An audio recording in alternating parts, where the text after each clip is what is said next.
రమగారు. నమస్తే జయ. రమగారు, విక్రమ బేతాళ కథలు కొంత గ్యాప్ వచ్చింది కదా, ఉమ్, మళ్ళీ ఉన్నది ఒకటి చెప్పుకుందామా? చెప్తా. పట్టుబదలని విక్రమార్కుడు మళ్ళీ శ్మశానం లోపల నడిచాడు. చెట్టెక్కి కళేబరాన్ని భుజం మీద వేసుకున్నాడు. రోడ్డు వైపుకి నడవడం మొదలుపెట్టాడు బయటికి.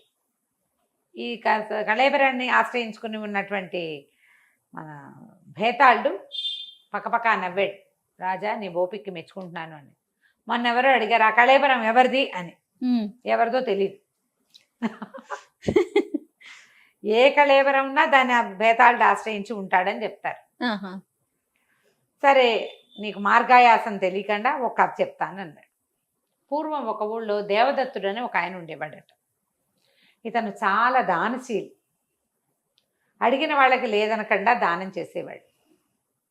దానాలు చేసేవాడు. సంపాదన ఉండేది వాళ్ళకి. పొలాలు, దొడ్లు, తోటలు, డబ్బు గిబ్బు దశకం అన్నీ ఉండేవి పాపం.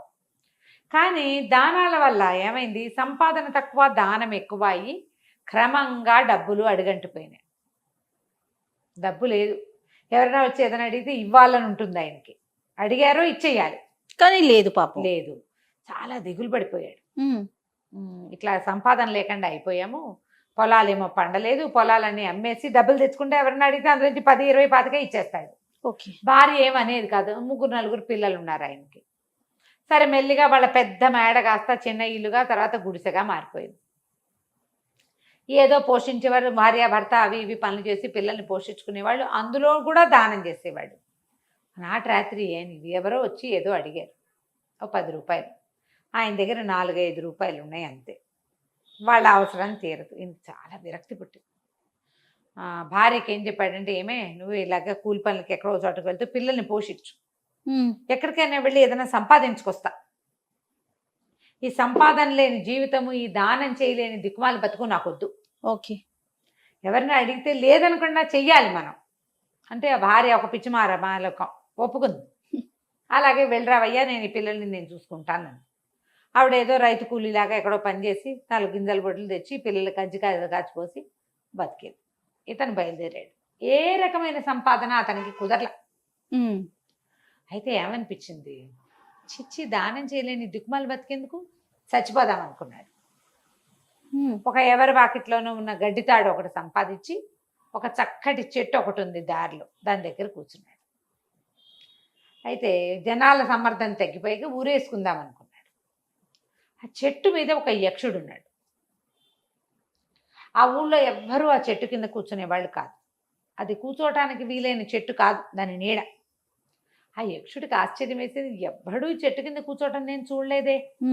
వీడు నీడ కోసం కూర్చున్నవాడిలాగా కనపట్టాల, వీడు ఎందుకు ఇక్కడికి వచ్చాడు అని జన సమర్థన తగ్గి చీకటి పడ్డాక దిగొచ్చాడు. అబ్బాయి, ఎవర్రా నువ్వు? ఏమిటంటే, నా పేరు దేవదత్తుడండి. మరి నేను ఇట్లాంటి వాడిని. దానం చేయని బతుకు కూడా ఒక బతికేనా బాబు? అందుకని చచ్చిపోదాం అనుకుంటే గడ్డితాడు తెచ్చానండి అని తాడు చూపించాడు. యక్షుడు అన్నాడు, అయ్యో, నీలాంటి వాడు చావకూడదురా నాయన. సిబి, దదీజీ, కర్ణుడు వీళ్ళంతా ఈ పనులే చేశారు. శాశ్వతంగా వాళ్ళ పేరుండిపోయింది. బతుకున్నన్నాళ్ళు దానం చేసే ఏర్పాటు నేను చేస్తా అని చెప్పి చిన్న అంత పెట్టి ఒకటి ఇచ్చాడు. నువ్వు దానం చేయడానికి ఎప్పుడు కావాలంటే అప్పుడు చేయబెట్టి తీసుకో, నీకు డబ్బులు దొరికితే దానం చేసుకో అని చెప్పి ఇచ్చేసాడు. ఆశ్చర్యపోయాడు. పెట్టి చేత్తో పుచ్చుకొని బయలుదేరాడు. దారిలో ఎవరో ముష్టివాడే బాబు అని చేయి చచ్చాడు. ఈ దేవదత్తుడు పెట్టి తెరిచి పెట్టిలో చేతి పెడితే గుప్పెడి నిండా రూపాయలు వచ్చాయి. తీసి ఆ ముష్టివాడి చేతిలో పెట్టాడు. సంతోషంగా ఉంది. ఎంత సంతోషం వేసిందో. సరేనని ఇంటికి వెళ్ళిపోయాడు. ఏదో ఊరు వచ్చాడుగా, ఇక నడుచుకుంటూ వచ్చాడు. వెనక్కి వెళ్ళిపోయాడు. చక్కనే ఆ ఇల్లు పెద్దది చేసుకుని, డబ్బులు తీసుకుని ఇల్లు పెద్దది చేసుకునే ఆలోచన ఏమీ చేయలే. దానం చేయటమే ఆయన కాన్సెప్ట్ అంతే. డబ్బులు దొరికేవి, చేయి పెట్టంగానే కావాల్సిన వాళ్ళకి ఇచ్చేవాడు. రూపాయి 2 మిగిలితే ఇంట్లో కావాల్సిన పప్పు ఉప్పు తెచ్చుకునేవాళ్ళు. భార్య పిల్లలు సుఖంగా తినేవాళ్ళు, అంతే.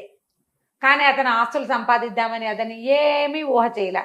దానానికి డబ్బులుంటే ఇంకా ఆస్తులు ఎందుకు, ఇంక అక్కర్లేదు కదా, అలా ఉండేవాడు. అయితే ఆ ఊళ్ళో సంకర్షణుడు అని ఒక దుర్మార్గుడు ఒకడు ఉండేవాడు. వాడు ఎప్పుడో ఓసారి ఇలా వెళ్తూ ఎవరో డబ్బులు పుచ్చుకుని వీళ్ళ ఇంట్లో నుంచి వస్తుంటే చూశాడు. ఏమిటి, ఏదైనా బాకీ ఇవ్వడానికి వచ్చారంటే, కాదండి, నాకు 100 రూపాయలు అవసరమైంది, దేవదత్తుడి దగ్గరికి వస్తే ఆయన ఇచ్చాడు అన్నాడు. దేవదత్తుడే మాస్టివాడు, ఎప్పుడో ముష్టిబతికి అయిపోయింది వాడిది. డబ్బంతా ఏనాడో పోయింది, పొలాలు అమ్మేశాడు. మా బాబాయే కొన్నాడు పొలం అంతా. బంగారం వాళ్ళ ఆవిడ ఎప్పుడో అమ్మేసింది. వీడెవడికో 100 రూపాయలు ఇచ్చేంత దేవదత్తుడికి ఎక్కడుంది సీను? అలా ఆలోచించాడు. అంత లేదు ఇతనికి, ఉండడానికి వీల్లేదు. మనకి తెలిసే ఆస్తులు పోయినాయి, బంగారాలు రింగారాలు అన్నీ పోయినాయి. ఏమిటో చూద్దామని వెళ్ళి, ఏమై దేవదత్త ఒక 50 వరహాలు కావాలోయ్, అవసరం ఉంది, మళ్ళీ ఇచ్చేస్తాలే అన్నాడు. ఇవ్వటం ఎందుకన్నా, నీకు కావాలంటే నేను ఇవ్వను అని లోపలికి వెళ్ళి డబ్బులు తీసిచ్చాడు. ఆశ్చర్యపోయాడు. ఎక్కడివి అని అడిగితే బాగోదు, ఊరుకున్నాడు. అక్కడి నుంచి వార వీర ప్రతి వాళ్ళని వీళ్ళింటికి పంపేవాడు. 5 కావాలి, 10 కావాలి, 3 కావాలి, 2 కావాలంటే ఎవరు వెళ్ళినా డబ్బులు తెచ్చేసుకునేవాళ్ళు. తనే 1-2 సార్లు అవసరానికి వెళ్ళాడు, వచ్చేసినాయి. ఇది కాదని ఓ రోజు నిలదీశాడు. నాయన దేవదత్త, నీ దగ్గర ఆస్తంతా పోయింది కదా, ఎక్కడివి ఇవి ఎక్కడివంటే, ఒక యక్షుడు ఒక పెట్టిచ్చాడు. ముందు దేవుడు దయ అన్నాడు, వీడు ఒప్పుకోలే. ఓ పెట్టిచ్చాడు, ఆ పెట్టెలో చేయి పెడితే డబ్బులు వస్తాయి అంటే, ఇంకా నయం, నాకు ఇప్పుడు 100 రూపాయలు కావాలి, ఎక్కడ తీసివ్వు నువ్వు అన్నాడు. అతను ఆ పెట్టె తీసుకొచ్చి పెట్టెలో చేయి పెట్టి 100 రూపాయలు తీసిచ్చాడు. ఆశ్చర్యపోయాడు సంకర్షణుడు, ఎంత బాగుంది, ఈ పెట్టె కొట్టేయాలి. ఆ రోజు రాత్రి మర్నాడు రాత్రి వీళ్ళింట్లో చేరి పెట్టి కొట్టేశాడు. ఇంటికి తీసుకెళ్ళాడు, చేయి పెట్టాడు, ఏమీ లేదు. పెట్టి తెరిచి చూస్తే పెట్టె ఖాళీ, పెట్టె అంత బాక్స్ అట్ట పెట్టెలాగా ఉండదు. ఇక దాన్ని విసిరిగొట్టాడు, దానికి సొట్ట కూడా పడలా. పొయ్యిలో పడేశాడు, కాళ్ళ అది కాలదు, సొట్ట పడదు, విరగదు, ఏమీ అవదు. అది చెక్కతో చేయలే, లోహంతో చేశారు, అదేం లోహమో మనకు తెలియదు. ఆటక మీద పడేశాడు. కానీ పగ తీరలా. ఆ సంగతి దుర్మార్గుడు కదా, కొంతమంది అలా ఉంటారు, మనకెందుకు అని అనిపించదు. దొంగ బుద్ధి, పాడు బుద్ధి అనమాట. ఏం చేశాడు, మహారాజు దగ్గరికి వెళ్ళి లోపల అక్కడ తెలియజేశాడు. దేవదత్తుడని ఒకడు ఉండేవాడు, పూర్వం బహుదానపరుడు, వాళ్ళ తాత మా నాన్న కూడా దానపరులే, వాడు ఇప్పుడు కూడా దానాలు చేస్తున్నాడు. అతని దగ్గర దానం పుచ్చుకున్న వాళ్ళందరినీ పిలిపించారు. పిలిపిస్తే అందరూ మాకు ఇచ్చాడండి అన్నారు. ఏదైనా పాతు దొరికిందేమో, ఆ పాతు బహుశా ఎక్కడో దొరికింది, అతను ఇస్తున్నాడు.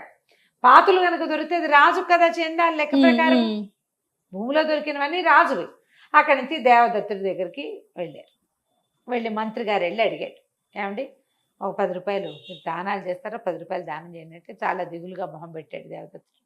నేను దాకా చేశానండి, నా అదృష్టం నా నుంచి తప్పిపోయింది, ఎవరో పట్టుకుపోయారండి అన్నాడు. ఈయనేమో రండి రాజుగారి దగ్గరికి అని పిలిపించారు. పిలిపించేసరికల్లా ఏం జరిగింది, ఏమిటి, నువ్వు ఎట్లా చేయగలిగావంటే, దేవదత్తుడు అబద్ధాలు చెప్పేవాడు కాదు, విషయం చెప్పేశాడు. ఫలానా రోజు ఒక యక్షుడిని కలిశాను, ఆయన నాకు పెట్టించాడు, దానం చేసుకో అన్నాడు, దానాలు చేసుకుంటున్నా. 2 రోజుల క్రితం నాటి రాత్రి పోయింది, నువ్వెవరికి చెప్పావు అని అడిగారు. వీళ్ళు సంకర్షణుడికి చెప్పాను అని ఇతను దేవదత్తుడు చెప్పేశాడు. చెప్పేసరికల్లా ఇంకేముంది, సంకర్షణుడి దగ్గరే ఉంటుందని 4 సైనికులు తీసుకెళ్లి మంత్రి గారు సంకర్షణుడికి కొంచెం దేహశుద్ధి చేశాడు. అతను అటక మీద దాచిన పెట్టి తీసుకొచ్చి ఇచ్చేశాడు. ఇచ్చేసరికల్లా రాజుగారు ఎదురుగుండా పెట్టారు. దేవదత్తుని పిలిచి, ఇది నీదేనా అంటే, ఇది నాదేనండి అని సంతోషించాడు. పెట్టిన కళ్ళకు అతుకున్నాడు. ఏది వీళ్ళందరికీ దానం చేయంటే, అతను ఇట్లా అందులో చేయిబెట్టి తీసి అక్కడ ఉన్న సైనికులందరికీ తలా 1 గుప్పెడు రూపాయలు ఇచ్చారు. రాజుగారు ఆశ్చర్యపోయారు. ఇది చాలా మహిమాన్వితమైన పెట్టె, ఇది నా ఆస్తి, నాది ఇది, ఎందుకంటే మా రాజ్యంలో నీకు లభించింది కాబట్టి. ఇవాళ నుంచి నువ్వు రాజుగారి కొలువులో ఉద్యోగివి, నీకు కావాల్సిన జీతం భత్యం మేము ఇస్తాం, పెట్టి నీకు ఇల్లు వాకిలి మేము ఇస్తాం, పెట్టి ఇక్కడే పెట్టి ఖజానా నింపు నువ్వు దీంతో అని చెప్పి దాన్ని చక్కగా పూజ గీజ చేసి ఖజానాలో పెట్టి ఓ 10 సంచులు రెడీ చేశారు. 10 మంది సైనికులు సంచులు కూర్చొని ఉంచున్నారు. దేవదత్తుడు నిర్ఘాంతపోయాడు, ఏం చేయాలో తెలియదు, రాజాజ్ఞ మీరలేడు. సరే కూర్చున్నాడు, పెట్టి తెరిచి చేయి పెట్టి చూస్తే ఏమీ లేదు అందులో, రాలా. రాజుకు చాలా కోపం వచ్చేసింది, అట్లా ఎట్లా అవుతుంది అని మళ్ళీ దేవదత్తుడిని కేకేశారు. ఏమిటి నీ సంగతి అంటే, తెలీదు ప్రభు, నేను ఎప్పుడూ తీసా డబ్బులు, మీ ఎదురుగుండానే తీసా, ఇప్పుడు ఎందుకు రావట్లేదో నాకు తెలియదు. అంతేగా, నువ్వు ఇదివరకు తీసా 100% తీసా, సంకర్షణుడికి ఇచ్చా, మీకు కూడా ఇచ్చా కదా. మంత్రి గారికి ఏమనిపించిందంటే, ఇది ఇలా దౌష్ట్యానికి లొంగే వ్యవహారం కాదు, ఇందులో ఏదో ఒక కిటుకుంది. దేవదత్తుడిని అడిగాడు, అయ్యా మీరు ఏ ఏ అవసరాలకి ఇందులో నుంచి డబ్బు తీశారు అంటే, నేను ఎప్పుడూ అవసరాలకు తీయలేదండి, దానం చేయాలని తీసేవాడిని, వాళ్ళు 10 అడిగితే 10 ఇచ్చి చేతిలో ఇంకా మిగిలిన కాసులతోటి మేము ఇంట్లో ఒక పప్పు ఉప్పు కొనుక్కునేవాళ్ళం. నేనేం ఆస్తులు ఏర్పరచుకోలేదు ఆ డబ్బులతోటి అని దేవదత్తుడి వ్యవహారం అంతా పరిశీలించాడు మంత్రి. పరిశీలించి రాజుకు చెప్పాడు, ఇది మన చేతికి ఇచ్చేది కాదు, అతన్ని వెళ్ళిపోనివ్వండి, ఇది చేస్తే దైవాపరాధం చేసిన వాళ్ళం అవుతాం మనం అని నమస్కారం పెట్టేశారు దేవదత్తుడికి. నీలాంటి వాడి నువ్వేనైనా ఇంటికి వెళ్ళిపోను. ఇంటికి వెళ్ళిపోయిన దేవదత్తుడు యథాప్రకారంగా డబ్బాలోంచి డబ్బులు తీసి అందరికీ దానాలు చేస్తూ హాయిగా ఉన్నాడు. ఈ కథని భేతాళుడు విక్రమార్కుడికి చెప్పాడు. అడిగాడు, రాజా, దేవదత్తుడు తీయగలిగిన డబ్బులు రాజుగారి ఖజానా దగ్గర ఎందుకు తీయలేకపోయాడో చెప్పు అనగానే రాజు చెప్పాడు, వరాలు వేరు, శక్తులు వేరు. దేవదత్తుడికి లభించింది శక్తి కాదు, వరం. వరం. అది అతని యందు అతని దాన గుణమునందు మాత్రమే ప్రతిఫలిస్తుంది. దాని ఫలితం ఎప్పుడు ఇస్తుంది? అది ఆయన దానం చేయదలుచుకుని బుద్ధితో చేయబెడితే వస్తుంది. అంతేగాని రాజుగారి బొక్క నింపడానికి, మంత్రి గారి భార్యకి నగలు చేయించడానికి ఎందుకు వస్తుంది? అందులో అదే కదా, అది శక్తి. ఎక్కడి నుంచైనా గాల్లోంచి తీయగలిగేది శక్తి. దేవదత్తుడికి లభించింది కేవలం వరం మాత్రమే, అతన్ని సంతోషంగా ఉంచడానికి, అతని దాన గుణాన్ని తృప్తిపరచడానికి యక్షుడిచ్చింది. మంత్రికి ఆ విషయం అర్థమైంది కాబట్టి పంపించేశాడు అన్నాడు. ఈ సమాధానం కరెక్ట్ కదా? అంతే. భేతాళుడికి ఎంతో నచ్చింది. చాలా బాగా చెప్పావు, కానీ నువ్వు మౌనభంగం చేసావు కాబట్టి నేను వెళ్ళిపోతున్నాను అని కళేబరంతో సహా లోపలికి ఎగిరి వెళ్ళిపోయాడు. కథ కంచికి మనం ఇంటికి. సూపర్.